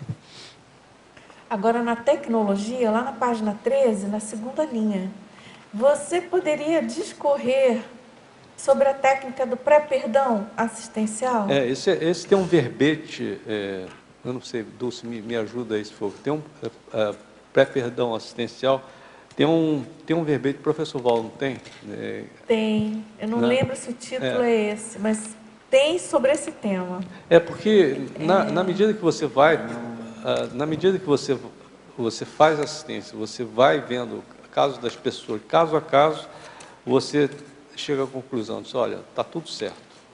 A atitude mais otimizada, não importa o que você tenha feito, está tudo perdoado, está tudo certo. Não é fácil, eu sei que não é fácil, mas, mais uma vez, a gente apela lá, por exemplo, o professor Valdo, né? O professor Valdo costumava dizer, não, olha, tem gente aqui que já me matou e eles trabalham comigo hoje. Então, eu acho que esse é o máximo. Esse é o máximo em termos de exemplo, né? Imagina, a pessoa que te puxou o tapete, que efetivamente matou você, e ele traz, não, vamos trabalhar junto, vamos lá, vamos embora, tem muita coisa para fazer, né? Esse é o máximo. Eu acho que não é só perdão, realmente é o processo de resgate mesmo, né? É perdoar, é a assistência mesmo. Mais que perdão, né? É isso, é o pré-perdão assistencial. Esse é o máximo, esse aí a gente tem que comer muito arroz com feijão ainda, né? Aqui, dentro dessa pergunta ainda, como você pode aconselhar quando a gente perdoa a pessoa e leva outra, como é que se diz, outro ataque, outro assédio, e você perdoa de novo, aí você cansa de perdoar. Como é que é o caso?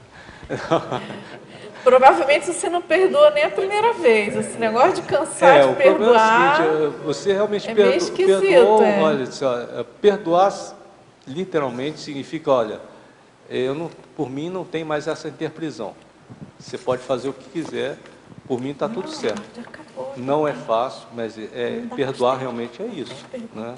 Olha, não vai ser por mim que a gente está preso. Então, aí, mais uma vez, deixa a cosmoética agir. Se a pessoa quer continuar, paciência. Perdoar não é dar mole para o outro, né? Às vezes a pessoa está errando, você está ali se permitindo que ela erre com você novamente. Você não precisa submeter mais essa situação. Esse não é vitimização cavada, né? Sei lá. E o nome do verbete é pré-perdão assistencial, do Valdo. É pré-perdão, é esse mesmo, assistencial, né? Tá. Pode fazer uma pergunta ainda? Como? Dá para fazer Pode, dá. Tá. Na maniologia, você botou lá, mania de pensar pequeno. Qual a associação que você fez com o tema? Assim? Mania de pensar pequeno é justamente a grande origem das grandes mágoas, das grandes rusgas, porque a pessoa está no mundinho dela, o mundo é muito pequeno para ela. Então, qualquer ato que interfira no mundo dela, ela vira bicho, porque o mundo está muito pequeno. Aliás, é uma coisa que nós todos estamos sujeitos, né? Se o nosso mundo ficar muito pequeno, a gente vira bicho muito fácil. Então, o ideal o que é? Expandir sempre, né? Expandir sempre, porque tudo fica mais fácil, né? Tudo você, do ponto de vista prático mesmo, você releva muito mais facilmente, né? Se o mundo fica pequenininho, lascou, né? Essa relação é bem direta, né? Interessante, né? Porque dentro da pergunta dele também, se a gente pensar assim, quanto mais evoluída a pessoa, mais cosmovisão, mais ela vai tender a abrir mão daquele problema com aquela pessoa que fez mal para ela, enfim. E é como se fosse não crescendo, né? Porque é isso que você falou, né, Félix? Ela amplia a visão de conjunto, né? Já tem uma cosmovisão multidimensional daquele fato, e ela encara aquilo fica menor. embora seja aparentemente uma coisa muito séria, no todo fica menor, né, Félix? Perfeito. E a tendência, então, ela vendo aquilo numa dimensão menos amplificada, ela tende a ter um perdão realmente mais consistente. Mais... Essa visão maior que, não, isso tudo é besteira, né? Então, eu acho que serve sempre para a gente não está livre disso. Então, o nosso mundo está sempre se ampliando. Né? Acho que isso é importante para a gente. Né? Dentro do que ele perguntou lá, às vezes comigo já aconteceu alguns fatos assim, e às vezes a resposta minha é a forma de um silêncio também. Pode ser uma assistência. Ah, é. Silêncio omissivo, no caso é o contrário, é o silêncio superavitário. Superavitário. Né? Omissão superavitária. É. Né? Pessoal, ok, muito obrigada a Obrigado todos vocês, a todos obrigado pela companhia. Félix, muito obrigada, bastante assistencial, esclarecedor. Pessoal aqui do Tertuliário também, muito obrigada. E vamos aqui aos nossos anúncios. Obrigada. Agradeço. As pontuações da tertúlia de hoje são 29 assinaturas no livro de presença, 16 perguntas presenciais e 19 perguntas online. Hoje teremos os seguintes recados. Daiane Roça, lucidez retrocognitiva. Marlene Roque, para direito político. Amanda Assunção, o curso Autorreestruturação Pensênica. Antônio Fontinelli, com o curso Terceira Imersão em Conscienciometria. E Cíntia Alves, com o 12º Fórum da TENEPS. Olá a todos, então gostaria de convidá-los a participarem do curso Lucidez Retrocognitiva, que vai acontecer aqui em Foz do Iguaçu entre os dias 23 a 25 de setembro. O EPICOM responsável por esse curso é o professor Pedro Fernandes, e é um curso que começa na sexta-feira, aos moldes do ECP2, temos 2 campos energéticos no curso, e além dessa atividade prática, nós também temos atividades teóricas, como, por exemplo, para se trabalhar conceitos de memória, holomemória, as relações entre emoções e a dificuldade de termos rememorações retrocognitivas, entre outros aspectos. Quem tiver interesse em fazer inscrição no curso, basta entrar em contato com a recepção do CAEC, e só lembrando que aquelas pessoas que têm mais de 60 anos têm 50% de desconto no curso. Então, estão todos convidados. Obrigada. Boa tarde a todos. No momento aí pré-política, com tantos debates acontecendo no Brasil todo, em Foz do Iguaçu também, eu gostaria de convidar os colegas, em nome da Juriscons, Associação Internacional da Paradireitologia, um curso que versa exatamente sobre paradireito político. O curso se propõe a apresentar as bases do direito político que rege a democracia no Brasil e promover autopesquisa a partir do exercício da cidadania local, nacional e mundial, à luz da paradireitologia. Os professores são Gustavo Vieira e Carolina Elvanger. Vai acontecer dia 24 de setembro, na sede da Juriscons, das 14h30 às 19h30. Nós temos um WhatsApp, que é 459111 6263, ou informações pelo site da Juriscons, que é juriscons@juriscons.org. Obrigada. Olá, boa tarde a todos. Eu estou aqui para convidar para o curso do Autorreestruturação Pensênica, que ele é um curso de imersão que acontece em 3 dias e começa agora sexta-feira, dia 16, 17 e 18, o final de semana. O Autorreestruturação Pensênica é um curso que visa principalmente reorganizar a pensenidade, avaliar as bases emocionais patológicas e desenvolver técnicas que possam ser mais mentais somáticas, avaliar crenças limitadoras, esquemas mentais rígidos ou monodeísmos. Os professores do curso são Malo Balona, Cristina Aracaki, Marcelo Silva, Marlene Coller e Roberto Almeida. Serão 3 campos, onde o primeiro a gente vai fazer principal com base na autopercepção energossomática. O segundo campo será sobre as vivências bioenergéticas baseadas no sentimento do Pensene. E o terceiro campo é um campo focado no PEN, da pensenidade e mental somática. Estão todos convidados. Quem quiser mais informações ou fazer a inscrição é na recepção do CAEC. Muito obrigada. Boa tarde a todos. Estou aqui mais uma vez para convidar, através da Conscius, um curso de campo chamado Imersão em Conscienciometria. Na verdade, esta é a terceira imersão em Conscienciometria. É um curso sem pré-requisito. Ele ocorrerá entre dias 4 e 6 de novembro deste ano, no Mabu Interlúdio. Cada participante receberá um livro do Conscienciograma, né? Sexta-feira, que é o dia 4, haverá o workshop a respeito de Trafar e Trafal. Né? Sábado haverá um campo, sábado e domingo, pela manhã, é o campo. Né? E no sábado, além das discussões, tem um workshop, que são 3 workshops, sobre o conforto somático. E à noite haverá o outro workshop, homeostático, pelo diagnóstico. E domingo é o último campo, né? O EPICOM é o Luiz Gonçalves. Os telefones são 2102-1460, 9994-1460, a área, o código de área é 45, ou pelo site www.conscius.org.br. Boa tarde a todos. Boa tarde. Gostaria de convidar os tertulianos e os teletertulianos a participar do 12º Fórum da TENEPS, que vai acontecer aqui em Foz do Iguaçu, entre os dias 16 e 18 de dezembro. Nós temos já confirmados todas as atividades. E de conferência de abertura, nós teremos a professora Marina Tomás falando sobre AutoFIEX. E essa conferência vai ser aberta a todo o público, não somente aos inscritos no fórum. Nós também já temos confirmados um campo interassistencial africanofílico, que vai acontecer no domingo de manhã, com o professor Tony Muscoff. Nós temos também uma conferência sobre o Crescendo um TENEPS para ambulatório e OFIEX, dentre outras atividades que também já estão confirmadas. Então, para inscrições, podem contactar o CAEC pelo telefone 45 35 25 26 52.